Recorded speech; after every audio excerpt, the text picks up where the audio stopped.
मेरा जन्म 2 दिसंबर 1965 को अलीगढ़ मुस्लिम विश्वविद्यालय के अंदर हुआ। न मैं कोई बहुत बड़ा विचारक हूं और ना ही कोई बहुत बड़ा नेता हूं, और नेता बनने की न मेरी कोई ख्वाहिश है। ये सफ़र इसलिए शुरू किया कि अनेक संगठनों ने,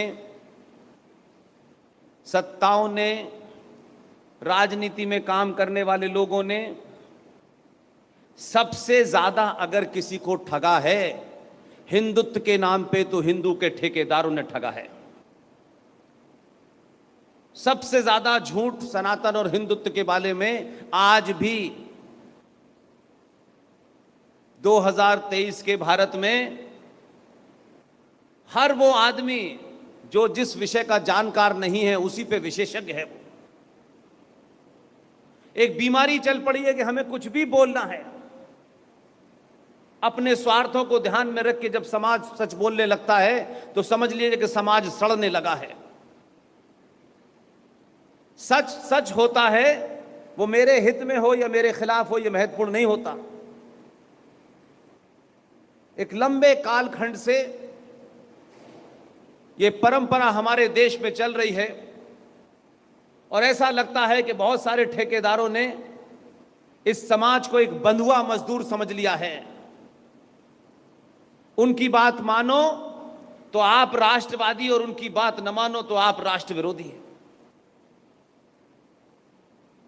इसलिए मैंने कहा कोई विचारक नहीं हो, कोई विचार नहीं देने आया, कोई नई आइडिया नहीं देने आया, कोई नई आइडियोलॉजी बताने नहीं आया। सामान्य चीजें जो आपसे आपके लोगों ने छुपाई हैं,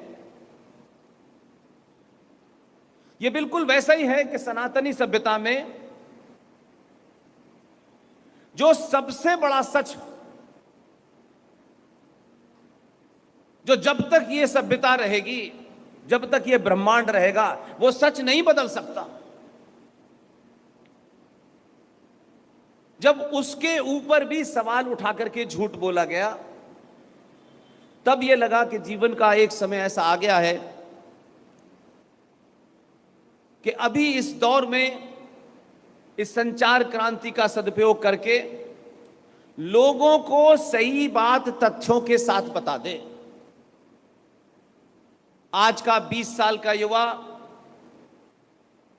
वो 15-16 साल की बेटी, उसको आपको कोई नया ज्ञान नहीं देना है।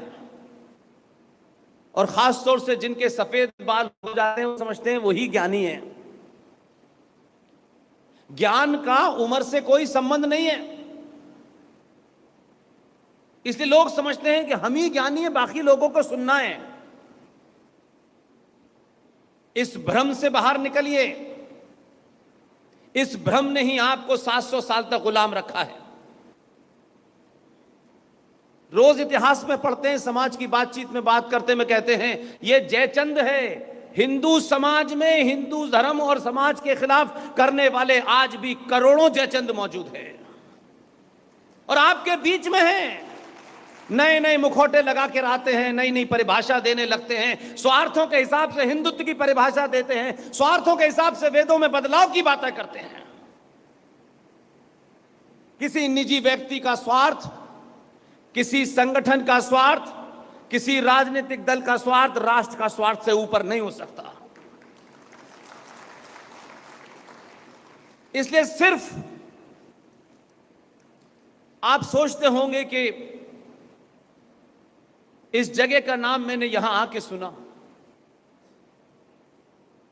आखिर मैं यहां आया क्यों हूं? मुझे इस बात की खुशी है कि अगर राजस्थान के तहसील और तहसील के अंदर आने वाले किसी गांव में लोगों को सच सुनने की भूख अगर बढ़ गई है, इस कारण मैं आया हूं।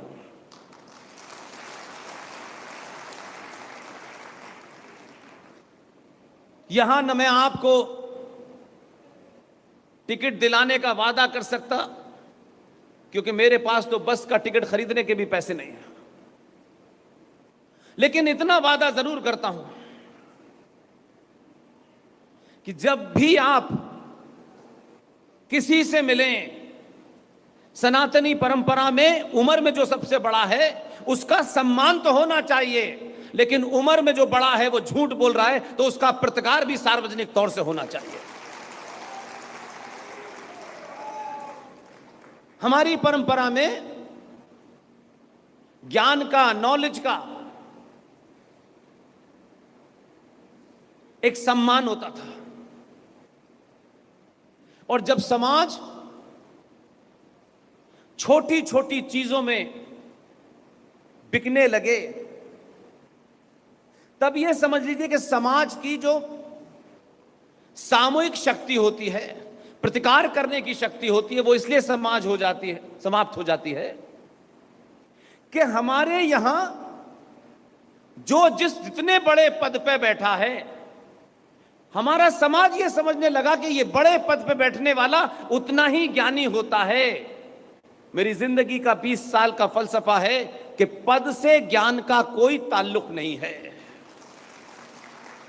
बड़े सारे बलात्कारी, डकैत, चोर, उठाई गिरे, लुटेरे पिछले 70 साल से संदन में बैठे हुए हैं। 100 मुकदमे चल रहे हैं अपहरण के, लूट के, बलात्कार के, लेकिन संसद में बैठने के कारण वो ज्ञानी नहीं हो सकता, क्योंकि वो संसद बन गया है। इसलिए वो जो कुछ ज्ञान दे रहा है उसको लोग मान लें। ऐसा कभी नहीं होता है, और अनादिकाल में भी नहीं हुआ, हमारी सभ्यता में भी नहीं हुआ। बड़े बड़े मठाधीश, कभी उनको पैसे वालों ने, संपन्न लोगों ने, स्थापित लोगों ने चुनौती नहीं दी। इसलिए आज भी ना आपको बताते हैं, न वो किताब बताते हैं, न ओरिजिनल सोर्स बनाते हैं, अपना ही पढ़ा हुआ और अपना ही ज्ञान का प्रवचन देते रहते हैं। बस सत्ताओं से टकराने के लिए, समाज को जगाने के लिए किसी पद की आवश्यकता नहीं है, क्योंकि पद आपको बोलने से रोकता है, सच बोलने से आपको कमजोर करता है। पद आपको कायर बना देता है, पद आपको लालची बना देता है। जो मनुष्य, जो समाज लालची होता है कि हमें किसी के पैर चाटने से, सुबह शाम दंडवत प्रणाम करने से ये टिकट दिला सकते हैं, समझ लीजिए कि वो समाज समाप्त हो रहा है।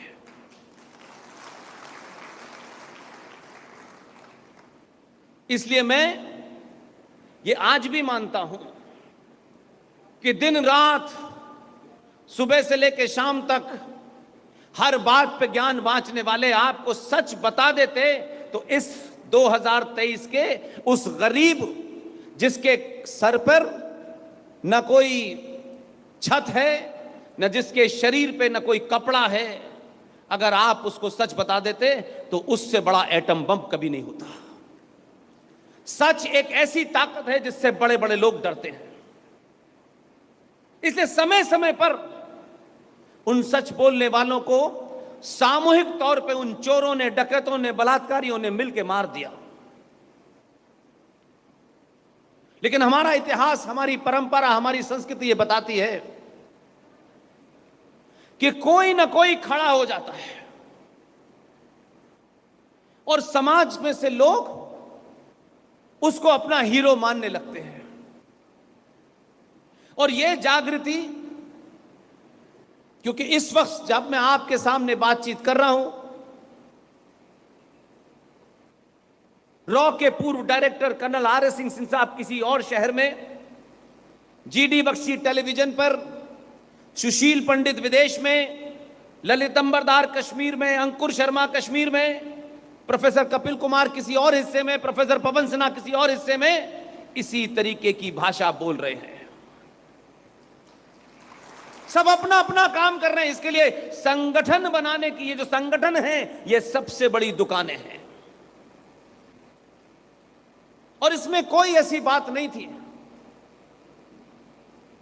आज से 4, 5, 10 साल, 15 साल पहले एक शब्द आप सुना करते थे, 21वीं सदी भारत की होगी। तो लोग सुनते थे, पता नहीं 21वीं सदी का क्या मतलब है, कोई हेलीकॉप्टर है, कोई सैटेलाइट है कि वो भारत का होगा। और आप नहीं कह रहे थे, हमारे यहां के ठेकेदार नहीं कह रहे थे, वो तो आपको भजन कीर्तन में लगाए हुए हैं। आप सच न सुने, जोर से न बोलें, इसलिए उन्होंने ये बात नहीं की। उन लोगों ने कहा जो आपकी सभ्यता से हजारों मील दूर बैठे हैं, क्योंकि वो जब भारत को देखते हैं, जब वो भारत के इतिहास को देखते हैं, संस्कृति को देखते हैं, सभ्यता को देखते हैं, मान्यताओं को देखते हैं, परंपराओं को देखते हैं, तो माफ कीजिएगा, दुनिया आपको 1947 के पिताजी के कारण नहीं जानती। ये गलतफहमी है आपको कि पिताजी थे, उन्होंने अनशन किया, चरखा चलाया, चरखे की हवा से हवा निकली और उसके बाद अंग्रेज हवा में उड़ गए। ये गलतफहमी नहीं, आपको बोध कराया। वो दुनिया में बैठे हुए लोग ईमानदार हैं, उन्होंने भले ही आपको गुलाम बनाया, तब भी आज भी वही लोग आपको बोध कराने की कोशिश कर रहे हैं, लेकिन आपके अंदर लालच की बीमारी इतने अंदर चली गई है कि सच बोलने वाले के खिलाफ अगर प्रोपेगेंडा होता है तो लोग उसके साथ खड़े हो जाते हैं। पूरी दुनिया 1947 के बापू से नहीं जानती आपको, इसीलिए उन्होंने पहले कहा कि भारत की 21वीं सदी जो है वो भारत की होगी। भारतीयों को विश्वास नहीं था, ये काम वो जानते थे, तब उन्होंने कहा कि 21वीं सदी भारत की होगी। तो वो इसलिए नहीं कहा था, इसलिए कहा था कि ये संचार क्रांति विश्व में आई है, ये संचार क्रांति ही सनातन को सनातन से जोड़ेगी, और जो झूठे मक्कार समाज में फ्रॉड फैला रहे हैं सुबह से लेकर शाम तक, उनको बेनकाब करेगी। इसी के कारण आप यहां बैठे हैं। मेरे और आपके बीच में किसी किस्म का कोई रिश्ता नहीं है, लेकिन फिर भी आज के दौर में जब लोगों के पास सारी सुख सुविधाएं हैं, आप टीवी पे अपने मन का सीरियल देख सकते थे, तब भी मुझ जैसे आदमी को, जिसका कोई लेना देना नहीं, एक साधारण सा आदमी हूं मैं, आप जब सुनने आते हैं तो मुझे इस बात का विश्वास होता है कि जिन लोगों ने आपको अफीम की चटाई है कि आप सच न सुने, आज वो लोग बौखला रहे हैं। आज उनके दर्द है कि जो भेड़ बकरी हमने बना करके रखे थे, ये भेड़ बकरी अब सच सुनने के लिए भाग रहे हैं। कहीं कोटा में भाग रहे हैं, कहीं जयपुर में भाग रहे हैं, और ये सच आपको सोने नहीं दे रहा, इसलिए आप यहां आए हैं।